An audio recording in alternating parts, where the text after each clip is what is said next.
کیا عورت اقامت کہہ سکتی ہے یا عورت آذان دے سکتی ہے؟ تو اس سلسلے میں کچھ چیزیں آپ کے علم میں لانا چاہوں گی کہ علماء اس بارے میں کیا کہتے ہیں. امام نووی اس سلسلے میں کچھ یوں عرض کرتے ہیں. امام نووی رحمہ اللہ وہ رقم تراز ہے کہ اس مسئلے میں 3 اقوال ہیں. عورت آذان کہہ سکتی ہے یا نہیں کہہ سکتی، 3 اقوال ہیں.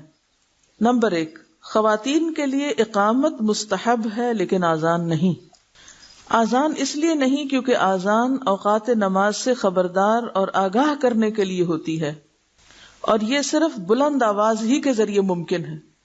اب ایک عورت اگر چھت پہ چڑھ کے بلند آواز سے پکار بھی رہی ہے تو کیا ہوگا؟ عورتوں کی آواز ویسے بھی مردوں کی نسبت بلند نہیں ہوتی، باریک ہوتی ہے. اس سے وہ مقصد حاصل نہیں ہوتا جو آذان کا ہے. ٹھیک ہے نا؟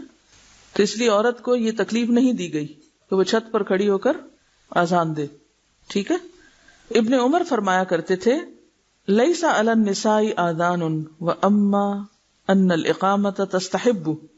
عورتوں پہ آذان کہنا لازمی نہیں، البتہ اقامت کہنا مستحب ہے. یہ کس کا قول ہے؟ ابن عمر کا. یعنی یہ ایک اوپینین ہے.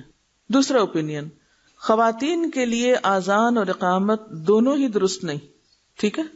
یعنی کچھ علماء کہتے ہیں کہ نہ وہ آذان دے سکتی اور نہ ہی اقامت کہہ سکتی. ان کی دلیل کیا ہے؟ ان کی دلیل یہ ہے، وہ کہتے ہیں کہ اقامت آذان ہی کے تابع ہے. یعنی اقامت بھی وہی چیز ہے جو آذان ہے، اس لیے دونوں میں فرق نہیں کر سکتے.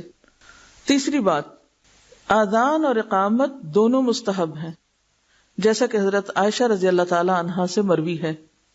وہ آذان دیا کرتی تھی اور اقامت بھی کہا کرتی تھی، لیکن آذان چھت پہ چڑھ کے نہیں دیتی تھی، یعنی خواتین ہی کی مجلس میں. ٹھیک ہے. اب کیا 3 اقوال ہوئے، کیا 3 باتیں پتہ چلی؟ پہلی بات، عورت کے لیے آذان نہیں، اقامت مستحب ہے. یہ کون کہتے ہیں؟ امام نووی. کیوں؟ اس لیے کہ آذان بلند آواز سے ممکن ہے. اب یہ امام نووی آگے نہیں کہتے کہ پھر چونکہ عورت کی آواز باریک ہوتی ہے تو وہ مقصد پورا نہیں. یہ میں نے آپ کو وضاحت کر کے آگے مزید بتایا ہے. اس سلسلے میں عورت اور مرد کی جو آواز کا فرق ہے اس کو ناپا گیا ہے. اس میں کچھ پوائنٹس کا فرق ہے. یعنی عورت جتنا بھی اونچا کرے وہ اس لیول تک نہیں پہنچتی. تو اب یہ ہے کہ آذان ایک خاص ریچول بھی ہے اور ایک اطلاع ہے مسلمانوں کو نماز کی طرف بلانے کے لیے، اور پھر خاص طور پر مسجد میں اکٹھا کرنے کے لیے. جہاں نماز کی طرف بلانا وہاں مسجد میں جمع کرنے کے لیے. اب ظاہر ہے کہ عورت کے اوپر یہ ساری ذمہ داری ہے نہیں، لہٰذا اس کا اس میں کوئی رول نہیں ہے. سمجھ میں آتی ہے بات. دوسرا قول یہ کہ اذان اور اقامت دونوں نہیں ہو سکتے. کیوں؟ اس لیے کہ کوئی ایسی سنت روایت نہیں ملتی کہ نبی صلی اللہ علیہ وسلم کے زمانے میں کسی عورت کو بھی مؤذن مقرر کیا گیا تھا. تو ایسی صورت میں جب اذان نہیں تو اقامت کس لیے؟ تیسری روایت یا تیسرا قول کیا ہے کہ حضرت عائشہ رضی اللہ تعالی عنہا اذان اور اقامت دونوں کہتی تھی، اور ان سے بھی یہ بات نہیں ثابت کہ وہ کہیں بلند جگہ پر کھڑے ہو کر پورے مدینہ کے لیے وہ کہا کرتی تھی. اس میں زیادہ اتنی رخصت یا گنجائش ملتی ہے کہ وہ، یعنی مثلاً اگر عورتیں اکٹھی ہیں کہیں ایک جگہ پر تو وہ کسی لاؤڈ سپیکر یا باقاعدہ کسی طریقے پر کہنے کی بجائے اگر خود سے کہہ دیتی ہے تو اس کا ایک جواز ضرور ملتا ہے. یہ الگ بات ہے کہ آپ اس سے مطمئن ہو یا نہ ہو، آپ اسے اختیار کریں یا نہ کریں، لیکن یہ تیسرا اوپینین بھی کتابوں میں لکھا ہوا ہے اور موجود ہے، ایگزسٹ کرتا ہے. ٹھیک ہے. اور اس میں یہ ہے کہ وہ اذان کے ساتھ اقامت بھی کہتی تھی. اور اگر آپ یہ مسئلہ پڑھیں اس میں الفقہ علی مذاہب الاربعہ میں تو اس میں بہت ڈیٹیلز ہیں اس کے بارے میں.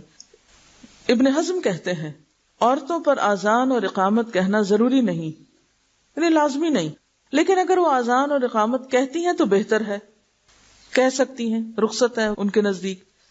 یعنی ان پر عدم وجوب کی دلیل یہ ہے کہ رسول اللہ صلی اللہ علیہ وسلم نے آذان کا حکم صرف انہیں دیا ہے جن پر جماعت میں آ کر نماز پڑھنا فرض کیا ہے. یعنی جن پر جماعت فرض ہے اذان بھی انہی کے لیے ہے. جیسا کہ ارشاد فرمایا فَلْيُؤَذِّن لَكُمْ أَحَدُكُمْ، کہ تمہارے لیے اذان دے تمہیں میں سے کوئی ایک. اور جنہیں یہ حکم دیا ہے ان میں خواتین شامل نہیں، لیکن وہ کہتے ہیں کہ اذان اور اقامت بہرحال اللہ کا ذکر ہے اور انہیں ان کے وقت میں کہنا ایک اچھا فعل ہے. اور ہم نے ان ابن جریج ان عطا روایت کیا ہے کہ عورت اپنی ذات کے لیے اقامت کہہ سکتی ہے. اور امام طاؤس نے کہا ہے کہ ام المومنین حضرت عائشہ اذان اور اقامت دونوں کہتی تھیں. المحلہ ابن حزم کی کتاب ہے، اس میں یہ لکھا ہوا ہے، والیوم 3 پیج 129، حضرت عائشہ کی روایت جو وہ کہتے ہیں کہ ام المومنین حضرت عائشہ رضی اللہ تعالی عنہا دونوں کہا کرتی تھیں۔ امام شوکانی کہتے ہیں ظاہر بات یہی ہے کہ عورتیں بھی آذان کے حکم میں مردوں کی طرح ہی ہیں، کیونکہ وہ شقائق الرجال ہیں۔ ایک حدیث میں آتا ہے نا کہ عورتیں کیا ہیں، انما النساء شقائق الرجال، اور شقائق شقیقہ سے، شقیقہ کس کو کہتے ہیں، آدھے حصے کو، یہ درد شقیقہ آدھے سر کا درد ہوتا ہے نا، تو شقائق شق سے ہے، یعنی آدھا نصف ہے، تو وہ اس بات کو دلیل بناتے ہیں۔ اور مردوں کے لیے دیا گیا حکم ان کے لیے بھی ہے، اور کوئی ایسی دلیل وارد نہیں ہوئی جس میں منع کیا گیا ہو، یعنی کہیں روکا بھی تو نہیں گیا، اگر حکم نہیں دیا گیا تو روکا نہیں گیا۔ اور عورتیں اپنے دین میں مردوں کے تابع ہیں، اگر مردوں کو کہا گیا اور عورت کہیں کرنا چاہتی ہے تو اس میں حرج کی بات نہیں۔ اب یہ وسعت ہے نا، وہ کہتے ہیں کہ اگر عورتوں کو اس مسئلے سے خارج کرنے کی کوئی صحیح دلیل مل جائے تو ٹھیک، یعنی اگر کہیں روکا گیا ہے اور دلیل مل جائے تو ٹھیک ہے، ورنہ وہ مردوں کی طرح ہی ہیں، یعنی دین کے احکام ماننے میں۔ یہ امام شوکانی کی رائے ہے، ٹھیک ہے۔